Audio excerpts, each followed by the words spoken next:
থাকবে, কেউ বাঁচতে পারবে না। দাদা চলে গেল, বাবা চলে গেল, মামা চলে গেল, আমারও যাওয়া লাগবে। সেলিব্রিটি চাই, আরো সম্পদের পাহাড় চাই। ব্যস্ত, আমরা মহা ব্যস্ত। এত ব্যস্ততা কিসের? স্টপ, থামেন, অনেক হয়েছে, আর না, বসেন, একটু ভাবেন। দাদা চলে গেল, বাবা চলে গেল, মামা চলে গেল, আমাকেও চলে যেতে হবে। মাঝে মাঝে কবরস্থানে যাবেন, যে একটু দেখবেন এই কবরস্থানে শিশুরা শুয়ে আছে, কিশোররা শুয়ে আছে, আপনার মতো তাগড়া যুবকরা শুয়ে আছে, ওদেরও রক্ত গরম ছিল আপনার মতো। আজ ওরা নাই, সব শেষ, আপনাকেও যেতে হবে। এই কবরে আমাদেরকে যেতে হবেই। কবরের প্রশ্নের উত্তর দিতে হবে, চিল্লায় বলেন ঠিক কিনা? কবরে প্রথম প্রশ্ন করা হবে, মার রব্বুক, তোমার রবের নাম কি? আমাদের রব কে? ওমা দীনুক, তোমার ধর্মের নাম কি? আমাদের ধর্মের নাম কি? বিশ্বনবীর চেহারা দেখিয়ে বলা হবে, এই লোকটাকে তুমি চিনো কিনা? চিনি না আমরা? চাঁদের চেয়ে সুন্দর তুমি, নবী আমার কমলিহি ওয়ালা, দু জাহানের বাদশাহ তুমি, প্যারা নবী সাল্লাল্লাহু আলা, দু জাহানের বাদশাহ তুমি, প্যারা নবী সাল্লাল্লাহু আলা, চাঁদের চেয়ে সুন্দর তুমি, নবী আমার কমলিহি ওয়ালা। সুবহানাল্লাহ পড়ে। আমাদেরকে জিজ্ঞেস করা হবে, রব কে? বলবো আল্লাহ। ধর্ম কি? বলবো ইসলাম। এই লোকটারে চিনো নাকি? আমরা বলবো চিনি, আমাদের প্রাণের নবী মুহাম্মদ সাল্লাল্লাহু। তিনটা প্রশ্নের উত্তর করতে পারলে এডিশনাল আরেকটা প্রশ্ন, ওমা ইলমুক। এই তিনটা প্রশ্নের উত্তর জানলা কেমনে? নকল করছো নাকি? বাংলাদেশে নকল আছে না নাই? কোথায় নকল করে? হ্যাঁ, কিছু লিজেন্ড আছে দেখি, একেবারে জামার ভিতরে নকল, টুপির ভিতরে নকল, স্কেলের ভিতরে নকল, মৌজার ভিতরে নকল, আছে না নাই? কথা বলেন। ফেরেশতারা বলবে, তুমি তিনটা প্রশ্নের উত্তর করলে কি করে? আপনাকে বলতে হবে, আমি কোরআন থেকে শিখেছি, আমি হাদিস থেকে জেনেছি। চিল্লায় বলেন ঠিক কিনা? তখন ফেরেশতারা বলবে, আহলান ওয়া সাহলান, মারহাবান, কংগ্রাচুলেশন, তুমি উত্তর করতে পেরেছো। ইফসাহু লাহু কবরুহু ৭০ যিরান, আপনার কবরটারে ৭০ হাত লম্বা বানিয়ে দেয়া হবে। ইফতাহু লাহু বাবুন ইলাল জান্নাহ, জান্নাতের দিকে দরজা করে দেয়া হবে। ইলবাসু মিন লিবাসিল জান্নাহ, জান্নাতের পোশাক পরিয়ে দেয়া হবে। আর বলা হবে, নাম কানাউমিল আরুস, বাসর রাতে কনেকে নিয়ে বর যেমনি শান্তির ঘুম, আরামের ঘুম দেয়, তুমিও ঘুম দাও, ঘুমাও। You should get some sleep now, you are very tired man, ঘুমাও, অনেক হয়েছে, ঘুমাও। তোমার এই ঘুম কেউ ভাঙাবে না, ইসরাফিলের সিঙ্গার ফুৎকার ছাড়া। আল্লাহ লম্বা ঘুম যেন দিতে পারি, তৌফিক দাও। আর যারা ইসলাম বিরোধী, কোরআন বিরোধী, বিশ্বনবী বিরোধী, তাদেরকেও প্রশ্ন করা হবে, তোর রব কে? মার রব্বুক, সে বলবে, লা আদরি, আমি কিছু জানি না, আমি মাফ চাই, দোয়াও চাই। কথা কন, জানি না, আমি কিছুই মনে করতে পারছি না, আমি কিছু জানি না, আমার ধর্ম নাই, কর্ম নাই, আমার ধর্ম যার যার, উৎসব সবার, আমার কোনো ধর্ম টর্ম নাই, আমার কোনো নামাজ রোজা নাই, আমার কোনো রব নাই। দ্বিতীয় প্রশ্ন, ওমা দীনুক, তোর ধর্মের নাম কি? সে বলবে, ধর্ম কি? আমি জানি না, আমি ধর্মরে গালি দিতাম, আমি দুনিয়া ইসলাম রে বাস দিতাম, আমি আলেম ওলামাদের বিরোধিতা করতাম, আর শাহবাগের মঞ্চে উঠে ভাষণ দিতাম। আছে না নাই? সব গুমর ফাঁস হয়ে যাবে, ইয়াউমুত তাকাবুন। এরপর বিশ্বনবীর চেহারা দেখিয়ে বলা হবে, এই লোকটারা চিনো নাকি? সে বলবে, চিনি না, তবে আমার বন্ধুরা তার বিরুদ্ধে ব্লগে লিখতো, আমিও ব্যাড ব্যাড কমেন্টস করে দিতাম, এই লোকটার বিরুদ্ধে আমি কার্টুন বানাতাম, এই বিশ্বনবীর বিরুদ্ধে আমি কথা বলতাম। চিল্লায় বলেন ঠিক কিনা? ফেরেশতারা বলবে, লা দারাইতা ওয়ালা তালাইতা, তুই তো কিছুই পারলি না, তুই তো কপাল পোড়া। ফায়ুত্রাকু বিমাতারিকা মিন হাদিদ, লোহার হাতুড়ি দিয়ে পিটিয়ে ওর মাসেলগুলো থেতলে ফেলা হবে। ওয়া ইউকালু লিল আরদি ইলতাইমি, কবরের দুই পাশের মাটিরে বলা হবে, চাপ দে, এমন চাপ দিবে, ফাতাখতালিফা আদলাউহু, ডান পাশের পাজরের হাড্ডি বাম দিকে ঢুকে যাবে, বাম পাশের পাজরের হাড্ডি ডান পাশে ঢুকে যাবে। কিয়ামত পর্যন্ত এই মারামারি চলবে। আল্লাহ এরকম ভয়ঙ্কর পরিস্থিতি থেকে আমাদেরকে বাঁচাও। ওই কবরের আযাব থেকে বাঁচার দরকার আছে না নাই? বিশ্বনবী বললেন, যে ব্যক্তি রাত্রিবেলায় সূরাতুল মুলক তেলাওয়াত করবে, তার কবরের আযাব হবে না। ইন্না হাযিহি সূরাতুন আযীমা মানিআতুন মিন আযাবিল কবর, এই সূরাটা এমন সূরা, সাধারণ কোন সূরা না। এই সূরাতুল মুলক যে রাত্রে বেলায় তেলাওয়াত করবে তার কবরের আযাব থেকে তারে বাঁচিয়ে দিবে কে? নাম্বার 1 ফজিলাত, স্ট্যাটাস মনে থাকবে তো। 2 নাম্বার স্ট্যাটাস শাফাআত লি সাহিবিহা। এই সূরাটা, এই সূরার তেলাওয়াতকারীর জন্য কিয়ামতের দিন সুপারিশ করবে। কোরআন সুপারিশ করবে, চারটেখানি কথা না। কোরআন যদি আপনার বিরুদ্ধে দাঁড়ায় আপনার জান্নাত ক্যান্সেল, আর কোরআন যদি আপনার ব্যাপারে আল্লাহর কাছে রেকমেন্ডেশন করে জান্নাত আপনার জন্য ওয়াজিব করে দিবে কে? এজন্য বিশ্বনবী বললেন শাফাআত লি সাহিবিহা, কিয়ামতের দিন তেলাওয়াতকারীর জন্য আল্লাহর কাছে সুপারিশ করবে। 2টা গেল। 3 নাম্বার বিশ্বনবী বললেন খাসামাত আন সাহিবিহা। এই সূরাটা কিয়ামতের দিন এই সূরার তেলাওয়াতকারীর পক্ষ নিয়ে আল্লাহর সাথে ঝগড়া করা শুরু করে দিবে। আল্লাহর সাথে ডিবেট করবে, ঝগড়া করবে, যতক্ষণ না হাত্তা আদখালাহুল্লাহুল জান্নাহ। হাদিসের টেক্সট হচ্ছে যে যতক্ষণ না আল্লাহ তাআলা তাকে জান্নাতে না ঢুকায় ততক্ষণ ওই সূরার তেলাওয়াতকারীর পক্ষ নিয়ে আল্লাহর সাথে বিতর্ক, ঝগড়া, তর্ক চলতেই থাকবে। সুবহানাল্লাহ, আরো আস্তে বলেন। আবার বিশ্বনবী বললেন মান ক্বারা বিহা ফি লাইলাতিন ফাকাদ আকসারা ওয়া আতওয়াবা। রাত্রি বেলা এই সূরাটা যে তেলাওয়াত করবে পুরো রাত্রিটারে বরকতময় করে দিবে কে? এজন্য বিশ্বনবী আবদার করে, আবেদন করে আমাদের কাছে বলে গিয়েছেন, আমি চাই আমার প্রতিটা উম্মতের হৃদয়ে এই সূরাটা গাঁথা থাক। আমি চাই আমার প্রতিটা উম্মতের সিনার ভিতরে এই সূরার 30টা আয়াত গ্রথিত করা থাক। সুবহানাল্লাহ পড়েন। মাত্র 30টা আয়াত মুখস্থ করতে রাজি আছেন? 1 মাসে কয়দিন? প্রতিদিন একটা করে আয়াত মুখস্থ করলে এই সূরা মুখস্থ করতে লাগবে কয়দিন? হ্যাঁ, হোমওয়ার্ক। এটা আপনাদের বাড়ির কাজ, যেহেতু ক্লাসে হোমওয়ার্ক দেওয়া যায় না। আরবিতে বলে আল ওয়াজিব আল মানজিলি। আমি গতানুগতিক তাফসীর করি না, আমি সমাজের খুঁতগুলো ধরে ধরে ডিসকাশনের মতো আমি করি। বিভিন্ন জেলায় যে ওখানকার ইয়াংদের সাথেও বসি, কথা বলি। এটাই আমার তাফসীর, এটাই কোরআনের এক্সপ্লেনেশন এন্ড ইন্টারপ্রিটেশন। এতেই মানুষ উপকৃত হয় বেশি। চিল্লা এখন ঠিক কিনা? তো এটা আপনাদের বাড়ির কাজ, মাইথার দিয়া বাসীদের বাড়ির কাজ। হায়াতে আল্লাহ বাঁচায় রাখলে আবার কখনো দেখা হলে জিজ্ঞেস করবো যে মুলক মুখস্থ হয়েছে কিনা। কে কে মুখস্থ করবেন না হাত তোলেন। সবাই করবেন? এবার কে কে মুখস্থ করবেন হাত তুলে আমার না আল্লাহর দেখান। আল্লাহ তুমি কবুল করো। আরো জোরে পড়েন আমিন। হাত নামান। এই সূরাটা it's an eye opener for you. এটা আপনার চোখ খুলে দিবে। এই সূরাটা আপনার চোখকে খুলে দিবে, আপনার ঘুমন্ত বিবেককে জাগিয়ে তুলবে। স্রষ্টার ব্যাপারে আপনার যদি কোনো সাসপিশন থাকে, সন্দেহ থাকে, এই সন্দেহের পাহাড়কে ভেঙে এই সূরা চুরমার করে দিবে। চিল্লায় বলেন সুবহানাল্লাহ। আল্লাহ ডেকে বলে, গোলাম কিছু কিছু নাস্তিক আছে আমারে খুঁজে পায় না। এরকম কপাল পোড়া নাদান নাস্তিক বাংলার জমিনেও আছে না নেই? এরা বলে আনসিন ইজ নাথিং, যেটা দেখা যায় না ওটা মানি না, বলে না? Do you see the air in the atmosphere? বাতাসে, বায়ুমণ্ডলে যে বাতাস ঘুরে বেড়ায় এটা কি তুমি দেখো? তো মানো কেন? Why do you believe on that? Why do you believe on air? বাতাস বিশ্বাস করস কেন? কপাল পোড়া নাস্তিকরা বাতাস মানে না, কথা কোন? Do you see the bad headache someone feel in his head and he's shouting? মাথার ব্যথায়, মাইগ্রেনের পেইনে যখন কেউ চিৎকার করে তার মাথার ব্যথা দেখা যায়। আমার এখন প্রচন্ড মাথা ব্যথা যদি হয় আপনারা দেখতে পাচ্ছেন তো নাস্তিকরা কি মাইগ্রেনের পেইন বিশ্বাস করে না? মাথা ব্যথা বিশ্বাস করে কি করে না? বাতাস বিশ্বাস করে কি করে না? কয় আনসিন ইজ নাথিং, যেটা দেখি না ওটা বিশ্বাস করি না। কপাল পোড়া। আল্লাহ ডেকে বলে, গোলাম আমার সৃষ্টির দিকে তাকা, আকাশের দিকে তাকা, বাতাসের দিকে তাকা, সাগরের দিকে তাকা। সাগরের মধ্যে আমি আল্লাহ আছি না নাই?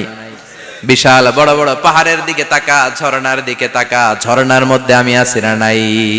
ঝর্ণা ঝর্ণা ঝর্ণা রে, বলনা বলনা বলনা রে, কার বিরহে পাগল পাড়া তুই, কার মিলনে ফুল ফসলে ভরা রে তোর দুকুল বই, কার মিলনে, কার মিলনে ফুল ফসলে ভরা রে তোর দুকুল ভই। ঝর্ণা ঝর্ণা ঝর্ণা রে, বলনা বলনা বলনা রে, কার বিরহে পাগল পাড়া তুই। সুবহানাল্লাহ পড়েন। ঝর্ণার দিকে তাকাও, সাগরের দিকে নজর করে দেখো, বিশাল পাহাড়ের দিকে নজর করে তাকাও, ওই পাহাড়ের মধ্যে আল্লাহরে খোঁজে বাবা। চিল্লায় বলেন ঠিক কিনা? ইমাম আবু হানিফার হাতে হাত রেখে শাহাদা বাক্য পাঠ করেছে। সুবহানাল্লাহ পড়েন। ঝিনুকের ভেতর লুকিয়ে থাকে যেমন মতি, ঝিনুকের ভেতর লুকিয়ে থাকে যেমন মতি, কালমা শাহাদাতে আছে আল্লাহর জ্যোতি, কালমা শাহাদাতে আছে আল্লাহর জ্যোতি। সুবহানাল্লাহ পড়েন। এই জ্যোতি যার হৃদয়ে একবার টাচ করে তার জন্য জান্নাতকে খুলে দেয় কে? এজন্য এই সূরা পড়লে নাস্তিকরা নাস্তিক থাকবে না। নাস্তিকদের জন্য এখানে আল্লাহ মেডিসিন দিয়েছেন, কিছু ডোজ দিয়েছেন। আলহামদুলিল্লাহ পড়েন। এই সূরা থেকে আমরা কিছু সময় কথা শুনবো, শুনতে রাজি আছেন তো? সূরার নাম চিল্লায় বলেন কি নাম? মুলক। মুলক মানে কি? মুলক মানে রাজত্ব, মুলক মানে ক্ষমতা, মুলক মানে পাওয়ার, মুলক মানে কিংডম, মুলক মানে সভরেইনটি। সুবহানাল্লাহ পড়েন। রব্বুল আলামিন বলেন তাবারাকাল্লাযী বিয়াদিহিল মুলকু ওয়া হুয়া আলা কুল্লি শাইইন কাদির। সুমহান সেই সত্তা যার হাতে ক্ষমতা আর তিনি সব বিষয়ে ক্ষমতাশীল। সুবহানাল্লাহ। তাবারাকাল্লাযী বিয়াদিহিল মুলক, মহামহিম সে সত্তা, সুমহান সে সত্তা, বিয়াদিহিল মুলকু যার হাতে ক্ষমতা। ক্ষমতা কার হাতে? চিৎকার করে বলতে হবে কার হাতে? নাকি আমাদের হাতে, না সরকারের হাতে, পুলিশের হাতে, র্যাবের হাতে, মাশরাফির হাতে, হিরো আলমের হাতে? ক্ষমতা কার হাতে? ক্ষমতা শুধুমাত্র একজনের হাতে। চিল্লায় বলেন তিনি কে? আল্লাহর হাতে ক্ষমতা, আর তিনি হচ্ছেন সকল ক্ষমতার উৎস, centre of the all powers. সব ক্ষমতার উৎস কে? নাকি জনগণ? আমরা কিন্তু এটাই শিখি, এদেশে আমাদেরকে রাষ্ট্রীয় ভাবে শিখানো হয়, এটা রাষ্ট্রীয় কুফরি। সকল ক্ষমতার উৎস জনগণ নয়, সকল ক্ষমতার উৎস কে? উনি ক্ষমতার উৎস, তিনি ক্ষমতাশীল, মহা ক্ষমতাধর, তার ক্ষমতার সাথে কারো তুলনা হয় না। আমাদের কি ক্ষমতা আছে? কথা বলেন। বল্লা পোকার কামড় খাইছেন? হ্যাঁ, মৌমাছি কামড়াইছে? মৌমাছি কামড়াইলে চিল্লাচিল্লি শুরু করে, তো কি ক্ষমতা আছে আপনার? বল্লা কামড় মেয়েরা দেয় দৌড়, ওটা ধরে যে মার মইটাও পারি না। কুত্তায় কামড়াইলে আমরা কুত্তারে কামড়াইতেও পারি না। কথা বলেন। আমরা নাকি ক্ষমতার মালিক। পিছন থেকে কেউ যদি বলে হুজুর সাপ, মজা করে বলছি এতই ভয় পাইছি, আসলে যদি ফস করে আসতো সব দৌড়। স্লোগান দেওয়ার বেলায় লিল্লাহে তাকবীর, আল্লাহু আকবার, আমার ভাই তোমার ভাই, কাপায় ফেলামো নামায় ফেলামো। কথা বলেন। আর যদি পেছন থেকে কেউ আওয়াজ করে বলে সাপ, দৌড়। আপনারা কি দৌড় দিবেন? আমরা এদিক দিয়ে দৌড় দিব। কথা কন। চাচা আপন প্রাণ জীবন বাঁচানোর জন্য ভয়ে পাগল। সাপ লাগবে না, বাবা ব্যাং চিনেন? মাইথার দিয়ে নাই বোধহয়। আছে আছে। কি করে? খালি লাফায়। 10টা ভাও ব্যাং যদি ছেড়ে দেয়া হয়, স্টেজে 2টা আর বাকি 8টা এদিকে, ভাও ব্যাং আর কি লাভ দিবে? এরসে লাফালাফি শুরু করবো আমরা। কথা বলেন। আর আমরা দাবি করি আমরা ক্ষমতার উৎস। কোনো ক্ষমতা নাই। একবার ডায়রিয়া হলে 3বার টয়লেটে গেলে আর চেহারার দিকে তাকানো যায় না। কারে মাফ করে দে, আই মরে যাইও, আই হাইতান ন, আছে না নাই? তো পারবেন না কেন? আপনি না ক্ষমতার উৎস, আপনি না ক্ষমতার উৎস। আরে আপনার তো কোনোই ক্ষমতা নাই। খুলিকাল ইনসানু দাঈফা, মানুষকে দুর্বল থেকে দুর্বল করে তৈরি করেছে কে? এজন্য রব্বুল আলামিন বলেন তাবারাকাল্লাযী বিয়াদিহিল মুলকু ওয়া হুয়া আলা কুল্লি শাইইন কাদির। সুমহান সেই সত্তা যার হাতে ক্ষমতা। চিল্লায় বলেন ক্ষমতা কার হাতে? আমাদের হাতে কোনো ক্ষমতা নাই। আমরা হলাম দুর্বল। আমরা কি? দুর্বলের ঘরের দুর্বল। আমরা যখন জন্মেছিলাম দুর্বল। আমার ছোট্ট একটা মেয়ে আছে, আমি অবাক হয়ে থাকি যে আমিও তাইলে ছোটবেলায় এরকম ছিলাম। না খাওয়ালে খেতে পারে না, পেশাব পায়খানা করে, ঘর নষ্ট করে, বমি করে, দাঁড়াতে পারে না, শুইতে পারে না, লালা পড়তে থাকে, ক্লিন করতে হয় সব সময় তাকে। আল্লাহর আদেশে দেহে ঢুকে, আল্লাহর আদেশে বের হয়ে যায়, ঠিক কি না? এই যে ছোট্ট বাচ্চাটার দেহের ভিতরে যে রূহ ঢুকলো, কে দিল? 120 দিনের আগে মানব শিশুর দেহের ভিতরে কিন্তু রূহের ফুৎকার হয় না। সহিহ বুখারীর বর্ণনা 40 40 40, 3 40 কত? কথা বলেন। প্রথম 40 থাকে নুতফা, তারপরের 40 হয় আলাকা, তারপরের 40 হয় মুদগা, sperm drop, blood clot and then the little flesh. ছোট্ট নাপাক পানি ছিলাম, শুক্রাণু ছিলাম আমরা। কি ছিলাম? শুক্রও ছিলাম না, শুক্রাণু, শুক্রের অণু। এক ফোঁটা শুক্রের মধ্যে 20 কোটি অণু থাকে, ওই 20 কোটির একটা ছিলাম আমি আর আপনি। সুবহানাল্লাহ বাড়িতে গিয়ে বললেন।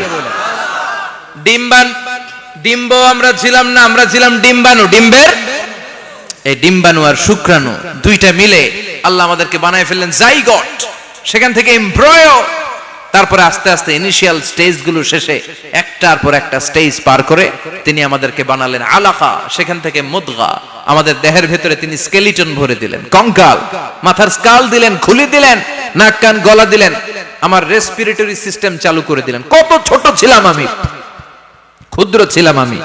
ফালয়ানজুরিল ইনসানু মিম্মা খুলিকা, খুলিকা মিম্মাইন দাফিক। মানুষের উচিত তার সৃষ্টি প্রক্রিয়ার দিকে নজর করে তাকানো। বাবার পিঠ থেকে সবেগে নির্গত হওয়া পানি দিয়ে মায়ের পেটে তোমারে ঢুকায় দিল কে? নাপাক পানি থেকে ছোট্ট ব্যাঙ্গাচির মতো ছিলাম, জোকের মতো মায়ের জরায়ুর দেয়ালে লেগেছিলাম। সেখান থেকে বড় করতে করতে আমার রেসপিরেটরি সিস্টেম, আমার হেয়ারিং সিস্টেম, আমার সব সিস্টেমগুলো তিনি আমার দেহের ভিতরে সেট করে দিল। চিল্লায় কোন সুবহানাল্লাহ। 120 দিনের সার্টেন পিরিয়ড শেষে তিনি দেহের ভিতরে রুহের ফুৎকার দিলেন। দেয়া মাত্রই আমার রুহুতে ধপ ধপ ধপ শুরু হয়ে গেছে। ওই যে ধপ ধপ শুরু হয়েছে আজও থামে নাই। এই ধপ ধপ থামলে বাঁচবেন? দম ফুরাইলে আমরা ঠুস হয়ে যাবো, ঠিক কিনা? আয় রে মানুষ রঙিন ফানুষ, দম ফুরাইলে তবু তো ভাই কারোরই নাই একটুখানি। আয় রে মানুষ রঙিন ফানুষ, রঙিন ফানুষ, আয় রে মানুষ। সুবহানাল্লাহ বলেন। সে আল্লাহ বললেন, গোলাম, জীবন আর মরণের মাঝখানে আমি তৈরি করেছি রুহু। পৃথিবীর বিজ্ঞানীরা সব বানাতে পারে, কম্পিউটার বানাতে পারে, প্লেন বানাতে পারে, হেলিকপ্টার বানাতে পারে, রকেট বানাতে পারে, কিন্তু গোটা বিশ্বের সব বিজ্ঞানীরা মিলে কি রুহু বানাতে পারে নাকি? কথা বলেন। গত বছর সোফিয়া নামে একটা রোবট আসছিল না? কথা কন। ওটা মাথা উঁচু করে নিচু করে কথা বলতে চায়, মানুষের মতো হতে চায়। আসলে কি মানুষ? ওটার মধ্যে কি রুহু আছে? রুহু বানাইতে পারবে কেউ? এই রুহু নিয়ে যে কত গবেষণা, মুমূর্ষ রোগীদের উপর গবেষণা চালিয়েছে অনেক। বুলেট প্রুফ গ্লাসের ভিতরে মুমূর্ষ রোগীকে রেখে রেখে তারা চেক করতে চেয়েছে আমেরিকান বিজ্ঞানীরা যে রুহু কোন দিক দিয়ে বেরোয়। তারা ওজন করে দেখে মানুষ মরে গেলে কোন লাশের ওজন বেড়ে যায়, কোন লাশের ওজন কমে যায়। যেটাতে কমে গেছে 2-1 কেজি কমে যায়, তার অবাক। কিরে, আগে ছিল 80 কেজি, এখন হইছে 78 কেজি, তার মানে 2 কেজি না, এটাই রুহু। এটাই কি? এটা হচ্ছে গবেষণার ধাপ। অনেকগুলো মডিউল তারা আনে, অনেক মুমূর্ষ রোগীকে গ্লাস ফিটিং করা, ইন্টেনসিভ কেয়ারে রেখে তারা অবজার্ভ করে, আর অক্সিজেন মাস্ক খুলে দিয়ে তারা দেখে যে লোকটা ছটফট করে কিভাবে মরে। মরার আগে ওজন মাপ ছিল 80 কেজি, মরে গেছে পরে আবার ওজন দিয়ে দেখে 78 কেজি। কমছে কয় কেজি? বিজ্ঞানে কয় পাইছি। সবাই কয় কি পাইছো? কয় রুহু। কয় কই পাইলেন? কয় আগে 80, এখন 78, 2 কেজি। রুহুর ওজন কয় কেজি? তো বিজ্ঞানীদের সিস্টেম হচ্ছে যে কোনো একটা বিষয়ের উপর গবেষণা চালালে তারা পূর্ণাঙ্গ ডিসিশনে পৌঁছতে পারে না। They couldn't jump to the final conclusion just on one module, based on one module. They cannot do it. তাদের অনেকগুলো মডিউল আনতে হয়। তারা আবার নমুনা আনলো আরেকটা। মুমূর্ষ রোগী, অক্সিজেন চেম্বার লাগানো, মাস্ক লাগানো, এটা খুলে ফেললে মরে যাবে। বুলেট প্রুফ করা গ্লাসের ভিতরে ঢুকিয়ে এটার ওজন মাপ, এটার ওজন 60 কেজি। কয় এবার মাস্ক খোল, মাস্ক খুলছে ছটফট ছটফট করে, এটা শেষ। এবার মাপ দেখ, এবার মাইপা দেখা গেছে 63 কেজি। কয় কেজি বাড়ছে? এক একটার এক এক সিস্টেম হইতেছে, কোনোটা কমে, কোনোটা বাড়ে, কোনোটা কিচ্ছু হয় না। সবাই কয় তাইলে আপনি রুহু পাইলেন কই? আগেরটা কম ছিল, মনে করছিলেন 2 কেজি কমছে, ওইটাই রুহু, এখন 3 কেজি বাইরে গেছে, মিলাইবেন কি দিয়া? কথা কন। আল্লাহ ডেকে বলে, গোলাম, কিয়ামত পর্যন্ত একটার পর একটা মুমূর্ষ রোগীকে বুলেট প্রুফ গ্লাসের ভেতরে ঢুকাতে পারবি, গবেষণা করতে পারবি, মাগার রুহু খুঁজে পাবি না। চিল্লায় বলেন ঠিক কিনা? কারণ এই রুহুর মালিক কে? সে আল্লাহ বললেন, আল্লাযী খালাকাল মাউতা ওয়াল হায়াতা লিয়াবলুয়াকুম আইয়ুকুম আহসানু আমালা। জীবন আর মৃত্যু বানালাম তোমাদেরকে পরীক্ষা করার জন্য। পরীক্ষা আছে না নাই? গোটা দুনিয়াটাই পরীক্ষা। আল্লাহ যারে পছন্দ করে বেশি তার পরীক্ষাও। আসাদুন নাসি বালাআন আল আম্বিয়া। এই পৃথিবীতে আল্লাহ সবচেয়ে বেশি বালা মুসিবত দিয়ে পরীক্ষা করেছেন নবীদের। কারণ নবীরা আল্লাহর কাছে কম প্রিয় না বেশি প্রিয়? যেহেতু প্রিয় বেশি, পরীক্ষাও। এজন্য মুমিনের উপর যদি পরীক্ষা আসে, মুমিনের উপর যদি অত্যাচার আসে, মুমিনের উপর যদি ধৈর্যের পরীক্ষা আসে, জেল জরিমানা আসে, মুমিন ওইটারে ভয় পায় না। মুমিন ভয় পায় একজনকে, চিল্লায় বলেন তিনি কে? কারণ আল্লাহর ঘোষণা ওয়ালা তাহিনু ওয়ালা তাহজানু, ঘোষণাটা কার? ভয় নাই, তোদের চিন্তা নাই। আনতুমুল আ'লাউনা ইন কুনতুম মুমিনিন, তোমরাই বিজয়ী হবা।